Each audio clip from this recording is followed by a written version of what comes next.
छात्रों, जो कल वाली वीडियो में था हमारा, वो ऊर्जा के बारे में हम 2-3 दिन से वीडियो डाल रहे हैं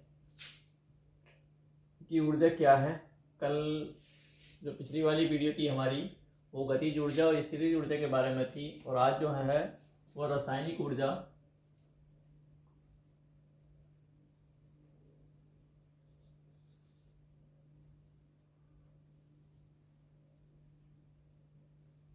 और दूसरा है ऊष्मीय ऊर्जा।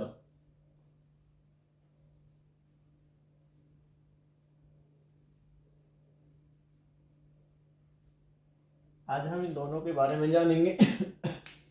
तो वीडियो शुरू करने से पहले हमारा चैनल को सब्सक्राइब कर दें और हमारी वीडियो को ज़्यादा से ज़्यादा शेयर करें, लाइक करें और बेल आइकन दबाएं, जो ताकि अगली आने वाली वीडियो हमारी आप तक पहुंच जाए, आपका नोटिफिकेशन पहुंच जाए। और मैं आप सभी से रिक्वेस्ट करता हूं कि हमारी वीडियो शुरू करने से पहले और लास्ट अंत तक ज़रूर देखें और शेयर भी करते रहें। तो आज का जो टॉपिक है हमारा रासायनिक ऊर्जा का है। रासायनिक ऊर्जा किसे कहते हैं? रासायनिक ऊर्जा जो है स्थितिज ऊर्जा का ही एक दूसरा रूप है, या एक रूप कह सकते हैं। रासायनिक ऊर्जा जो है स्थितिज ऊर्जा का ही एक दूसरा रूप है। यह पदार्थ के अणुओं से संचित होती है। पदार्थ के अणुओं से क्या होती है? संचित माने होता है इकट्ठा होना, यानी जो पदार्थ के अणु होते हैं उनसे क्या होती है? इकट्ठी होती है।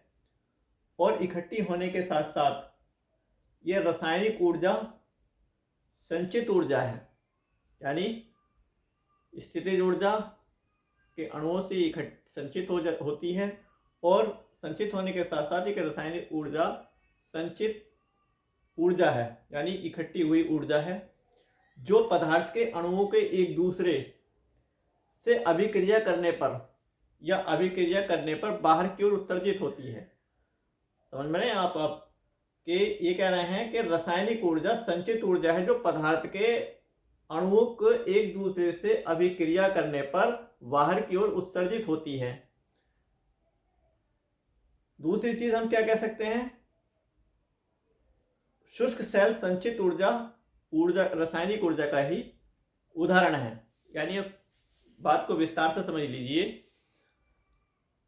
पहली बात तो यह कि रासायनिक ऊर्जा जो है एक संचित ऊर्जा है, इकट्ठी हुई ऊर्जा, यानी संचित माने होता है कि एक प्रकार से इकट्ठा कर लेना। अब हमारे पास एक रासायनिक ऊर्जा जो है इकट्ठी हुई ऊर्जा है, किसके द्वारा? यानी स्थितिज ऊर्जा की।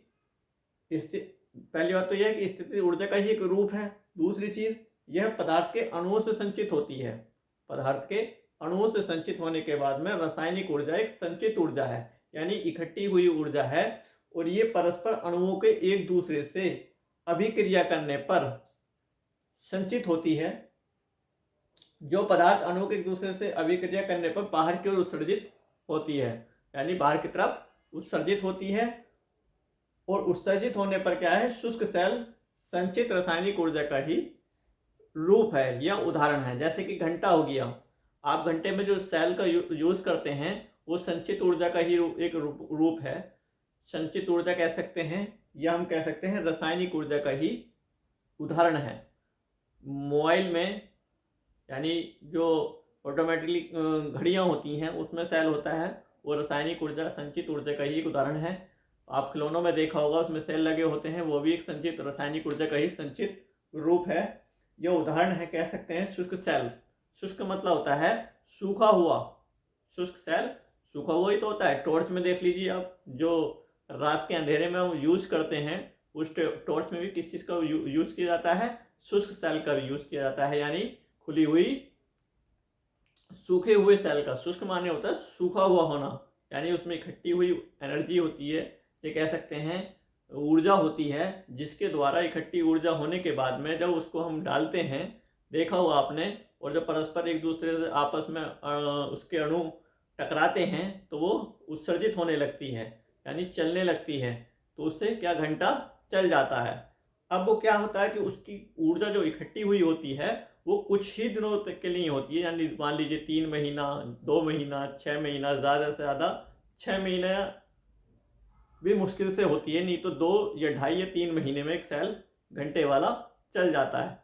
तो क्या है, वो जब उसकी घंटे का सेल, जब उसकी एनर्जी खत्म हो गई, रासायनिक ऊर्जा जो उसमें इकट्ठी हुई होती है वो खत्म हो जाती है, तो घंटा क्या होता है, काम करना बंद कर देता है। तो आप समझ गए होंगे कि रासायनिक ऊर्जा क्या है। रासायनिक ऊर्जा को किस प्रकार से हमने परिभाषित किया, आपके समझ में आ गई होगी। हमने एक्सप्लेन किया, आपके समझ में आ गया होगा। अब दूसरी चीज़ है, हमारा दूसरा टॉपिक है ऊष्मीय ऊर्जा।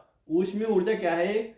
ये ऊष्मीय ऊर्जा जो है ऊष्मीय ऊर्जा का जो है सूर्य प्रमुख स्रोत है, यानी ऊष्मा का प्रमुख स्रोत जो है सूर्य है। सूर्य, इसके अन्य स्रोत कोयला, लकड़ी आदि हैं। यानी दूसरे जो सबसे मेन जो है हमारा ऊष्मा का जो सबसे मेन हमारा मुख्य स्रोत है वो सूर्य है। और सूर्य के अलावा दूसरा जो है लकड़ी, ईंधन, कोयला आदि, ये दूसरा रूप है हमारा ऊष्मा का। तीसरी बात, इन्हें ईंधन भी कहते हैं। क्या कहते हैं? लकड़ी, कोयला को क्या कहते हैं? ईंधन कहते हैं। ईंधन जलाकर ऊष्मीय ऊर्जा प्राप्त की जाती है। यानी ईंधन को जब हम जला देते हैं, अपने काम में यूज कर लेते हैं, तो इसी को क्या कहते हैं? ईंधन को जलाने पर जो हमें क्या प्राप्त होती है? ऊष्मीय ऊर्जा प्राप्त होती है, जो विभिन्न कार्यों में प्रवेश की जाती है। यानी ऊष्मीय ऊर्जा का हम विभिन्न कार्यों में उपयोग करते हैं। ऊष्मीय ऊर्जा का हम विभिन्न कार्यों में यूज करते हैं। एक नॉर्मल सी पहले जो हम पहले भी देखते हैं, हम अपने घर में कौन सी चीज का करते हैं? हम भोजन पकाने के लिए हम किस चीज का उपयोग करते हैं? हम ऊष्मीय ऊर्जा का ही उपयोग करते हैं। जब हम भोजन बनाते हैं और भोजन में उसमें कोई एक एग्जाम्पल फॉर दाल लीजिए, दाल में हम क्या करते हैं? पानी भी डालते हैं और दाल को भी डालते हैं और तेल भी डालते हैं, मसाले भी डालते हैं, अनेक प्रकार के उसमें बहुत सारे मिश्रण हो जाता है और उसमें पानी भी डाला जाता है। जब पानी को कुकर को हम रखने के बाद में चूल्हे पर वो जब ऊष्मा देते हैं, तो जब उस जल में से, उस मिश्रण में से तो जल का जो भाप बनकर उड़ता है, वही क्या कहलाता है? यानी भोजन का पकना और जल में से भाप का उत्पन्न होना आदि ही क्या है? क्या कहलाता है? ऊष्मीय ऊर्जा का एक उदाहरण है। यानी समझ में आ गई होगी बात आपका। यानी जो हमने तेल डाला कुकर में, दाल डाली, मसाले डाले, फिर उसमें जल डाला, जल डालने के बाद में हम कुकर को हमने चूल्हे पर रख दिया, उसके नीचे ऊष्मा जलाना स्टार्ट कर दिया, ईंधन को जलाना शुरू कर दिया, और जो जल में से जो भाप निकलती है, वो भाप निकलना ही क्या कहलाता है? भाप निकलना आदि ही वो ऊष्मीय ऊर्जा का वो एक उदाहरण है। तो मैं आशा करता हूं कि आपको वीडियो अच्छी लगी होगी, और वीडियो को हमारी अच्छी लगी हो तो लाइक करें, शेयर करें, हमारे चैनल को सब्सक्राइब करें। ज़्यादा से ज़्यादा कमेंट बॉक्स में हमें जवाब दें। समझ में ना आए तो हमें कमेंट बॉक्स में आप जवाब दे सकते हैं। और मैं आप सभी से रिक्वेस्ट करता हूं कि हम इतनी मेहनत करते हैं वीडियो बनाने में, तो हमारे चैनल को सब्सक्राइब करना ना भूलें, वीडियो को शेयर करना ना भूलें और लाइक करना ना भूलें। धन्यवाद।